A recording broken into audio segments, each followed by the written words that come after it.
காஞ்சி மகா சுவாமிகள் அருளிய தெய்வத்தின் குரல் பாகம் 4 பகுதி 340. இந்திரியத்துக்கும் உயர்வு உண்டு. மூன்றை பற்றியும் இதில் ஒன்றை விட ஒன்று உயர்ந்தது என்று மேலே சொல்லிக் கொண்டு போகிறார் பகவான். இந்திரியாணி பரான்யாஹு இந்திரியேப்ய பரம் மனஹ மனசஸ்து பரா புத்தி யோ புத்தே பரதஸ்து சக. இந்திரியங்கள் உயர்வுடையவை என்று ஆரம்பிக்கிறார். பராணி என்றால் உயர்வு பொருந்தியவை. நம்மை அதல பாதாளத்துக்கு இழுத்துவிடும் இந்திரியங்களையா உயர்ந்தவை என்கிறார் என்றால் ஆமாம், அப்படித்தான் சொல்கிறார். தான் சொன்னது மட்டுமில்லை, இப்படித்தான் பெரியவர்கள் சொல்கிறார்கள் என்று வேறு சொல்கிறார். ஆஹு என்றால் சொல்கிறார்கள். இந்திரியாணி பராணி ஆஹு, இந்திரியங்கள் உயர்வு பொருந்தியவை என்று சொல்கிறார்கள். யார் சொல்கிறார்கள் என்றால் விஷயம் தெரிந்த பெரியவர்கள் சொல்கிறார்கள். விஷயம் தெரிந்த பெரியவர்கள் என்று பகவான் வெளிப்பட சொல்லாவிட்டாலும் இவர் ஒரு அபிப்பிராயத்தை ஒப்புக்கொண்டு மேற்கோள் காட்டுகிறார் என்றால் அதை சொன்னவர்கள் விஷயஞர்களாக பெரியவர்களாகத்தான் இருக்க வேண்டும். நம்மை கீழே இழுத்துவிடும் இந்திரியங்களை ஏன் உசந்தவையாய் சொல்கிறார் என்றால் அதுதான் கிருஷ்ண பரமாத்மாவின் வழக்கம். ஏதிலுமே நல்லது பொல்லாதது கலந்துதான் இருக்கும். விஷம் கூட மருந்தாக பிரயோஜனப்படுவதுண்டு.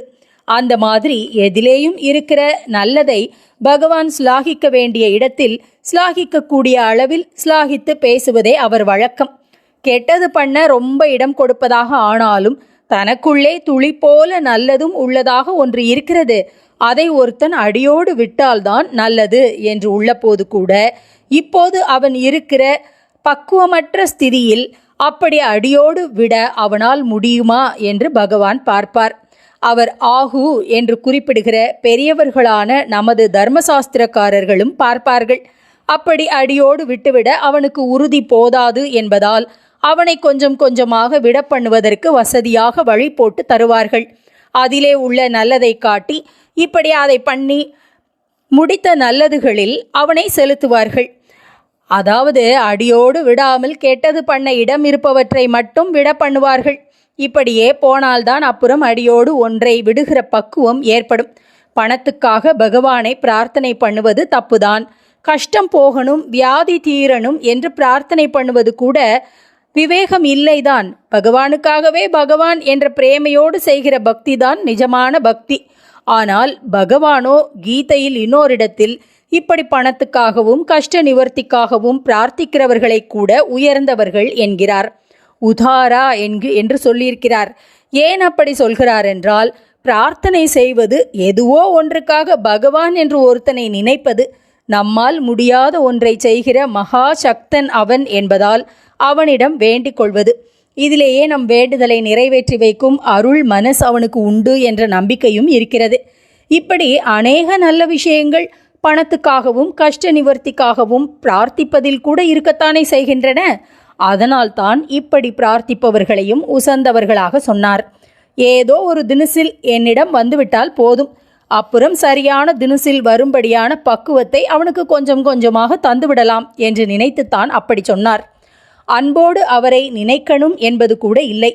கம்சன் மாதிரி பயத்தோடு, சிசுபாலன் மாதிரி குரோதத்தோடு நினைத்தால் கூட சரி. அவர்களும் நினைத்தார்களோ இல்லையோ, அதனால் அவர்களுக்கும் உயர்கதி கொடுப்பது என்று எதிலும் நல்லதை பார்த்தவர் அவர்.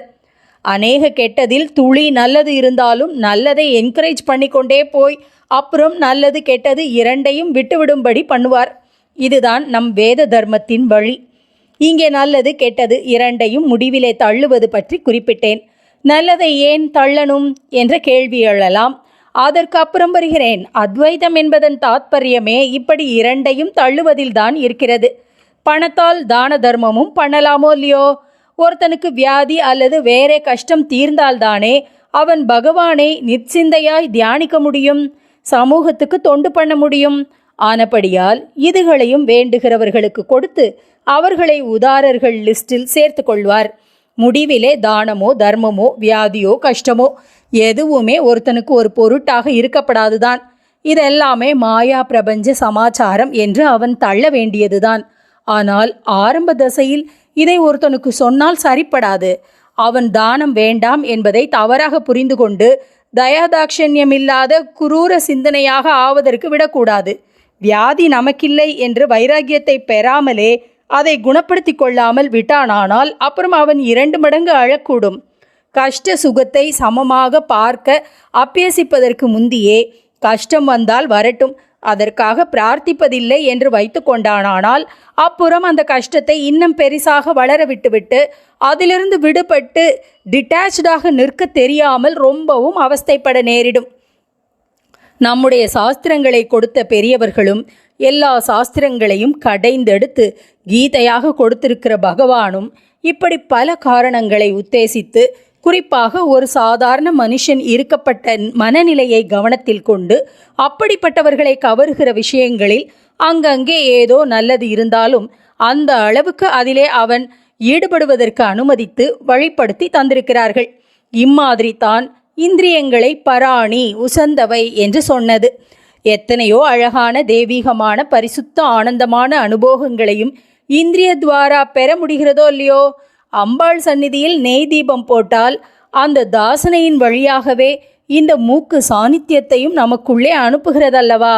அவளுக்கு கண் குளிர அலங்காரம் செய்து தரிசனம் செய்யும் போது இந்த நேத்திர இந்திரியம் மூலம் தெய்வீகத்தை பானம் பண்ணுகிறோம் இல்லவா. தியாகையர்வாள் கிருதி தாயுமானவர் பாடல் யாராவது மனசுருகி சுஸ்வரமாக பாடி கேட்டால் அப்போது காது வழியாக ஈஸ்வர சிந்தனை நமக்குள்ளே பாயவில்லையா. இப்படி இந்திரியங்கள் பொதுவாக கெட்டதிலே போவதாயிருந்தாலும் முடிவிலே அவை தள்ள வேண்டியவையாயிருந்தாலும் அப்படி தள்ள முடியாத ஆரம்ப காலத்தில் அவற்றாலும் செய்யக்கூடிய நல்லதுகளை செய்ய பழக வேண்டும். பூஜை பண்ணுவது, க்ஷேத்ராடனம், ஆலய தரிசனம் பண்ணுவது, நாம சங்கீர்த்தனம் பண்ணுவது, கோயில் கட்டுவது, குளம் வெட்டுவது, ஏதேனும் சமூக பணி செய்வது என்று இப்படியானவற்றில் கை, கால், கண், மூக்கு, நாக்கு முதலானவற்றை ஈடுபடுத்த வேண்டும். இப்படிப்பட்ட நல்லவற்றை செய்ய திறன் பெற்றிருப்பதால் இந்திரியங்கள் உசந்தவைதான். ஒவ்வொரு இந்திரியத்தையும் எடுத்துக்கொண்டு அது பராசக்தி பண்ணின ஒரு மெஷின், ஆனால் ஜடமான மெஷினாக இல்லாமல் ஜீவனுள்ள மெஷினாக இருப்பது என்று பார்த்தால் அது ரொம்பவும் உசந்ததாகத்தான் தெரியும். இத்தனோண்டு ஒரு கண் இது ஒரு பெரிய மலைத்தொடரையே பார்க்கிறது. தினுசு தினுசான வர்ண பேதங்களை புரிந்து கொள்கிறது. அப்படியே காது 1000 வகைப்பட்ட சப்த பேதங்களை இது இன்னாருடையது, இது இந்த மிருகபக்ஷியினுடையது, இன்ன வாத்தியத்தினுடையது என்றெல்லாம் தெரிந்து கொள்கிறது. அதே மாதிரிதான் நாக்கு 4000 ருச்சி பேதங்களை தெரிந்து கொள்கிறது. இப்படியே வாசனை, நாற்றம் என்று ஒவ்வொரு பண்டத்துக்கும் ஒன்றாக எத்தனையோ மூக்குக்கு விஷயமாகின்றன. ஸ்பர்ச உணர்ச்சியை எடுத்துக்கொண்டால் அது எல்லாவற்றையும் விட பெரிய ஆச்சரியம். 70 அடி 80 அடி ஆழ கிணறு, அதிலே 10-20 அடி ஆழமுள்ள ஜலத்துக்கு அடியிலே ஏதோ ஒரு பொருள் எப்போதோ விழுந்தது அப்படியே கிடக்கிறது. அதை நாம் கண்ணால் பார்க்க முடியவில்லை, கையால் ஸ்பர்சிக்க முடியவே முடியாது. ஆனாலும் இத்தனை தூரத்துக்கு வெளியிலிருந்து ஒரு நீளமான கோலை விட்டு அதை தொட்டு விட்டால் கூட போதும். ஒரு மாதிரி அதன் ஷேப் என்ன, அது கெட்டியாய் இருப்பதா மெத்தென்று இருப்பதா என்றெல்லாம் புரிந்து கொண்டு விட முடிகிறது. அதனால் அந்த திறமைகளை பெற்ற இந்திரியங்களை உசந்தவை என்று சொல்வதில் தப்பில்லை அல்லவா. கடைசியில் பெரிய வினோதம் என்னவென்றால், இப்படி கலர்கள், சப்தங்கள், வாசனைகள் இத்தியாதிகளை வாஸ்தவத்தில் தெரிந்து கொண்டவை இந்த கண், காது, மூக்கு அல்ல. இவற்றின் மூலம் மூளைதான் தெரிந்து கொள்கிறது. நுண்ணியதாக அந்த மூளை கொடுக்கும் கனெக்ஷன்களில்தான் சைத்தன்ய கரண்ட் ஓடி இந்திரியங்களுக்கு இந்த சக்திகளை கொடுத்திருக்கிறது. இது அத்தனைக்கும் ஆதாரம் மனஸ். அதனால் தான் இந்திரியங்கள் உசந்தவை என்று சொன்னதற்கப்புறம் அவற்றை விட மனஸ் உசந்தது என்கிறார். இந்திரியேப்ய பரம் மன, அதாவது மனசின் கருவிகளே இந்திரியங்கள் ஆனபடியால் இவற்றை விட அது உசந்தது. அப்புறம் அந்த மனசையும் விட உசந்தது புத்தி. மனசஸ்து பரா புத்தி. மனசில் உணர்ச்சிகள் அவை பாட்டுக்கு கிளம்பி விடுகின்றன. இது நல்லதா கெட்டதா என்று பார்ப்பதில்லை. மனசில் நல்லது கெட்டது எல்லாமே ஒரு போல தோன்றிவிடுகின்றன. இவற்றிலே எது நல்லது எது கெட்டது என்று பார்த்து கெட்டதை தள்ளி நல்லதை எடுத்துக்கொள்ளும்படி செய்வதுதான் புத்தி.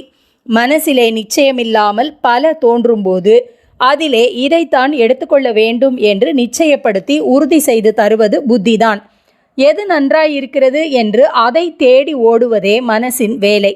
ஆனால் நன்றாயிருப்பதும் நல்லதாயும் இருக்கும் என்று சொல்ல முடியாது. நல்லது எது என்று தீர்மானம் பண்ணி அதில் மனசை போகச் செய்வது புத்தியின் காரியம். மனஸ் இந்த நிமிஷம் ஒன்று நல்லதென்று நினைக்கும், அடுத்த நிமிஷம் இது நல்லதில்லை என்று இன்னொன்றுக்கு போகும். சம்சயித்து கொண்டும் சஞ்சலித்து கொண்டுமே இருக்கும்.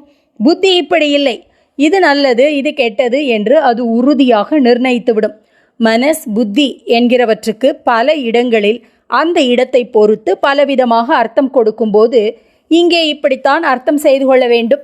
அந்தகரணம் என்பதில் மனஸ், புத்தி, சித்தம், அகங்காரம் என்ற 4 இருப்பதாக பாகுபாடு செய்யும்போது ஆச்சாரியால் இப்படித்தான் விளக்கம் கொடுத்திருக்கிறார். ஆனால் பொதுவாக மனஸ் என்பதே அந்தகரணம் என்ற அர்த்தத்தில்தான் உபயோகப்படுகிறது. பெரும்பாலும் நானும் அப்படித்தான் சொல்லி கொண்டு போயிருக்கிறேன்.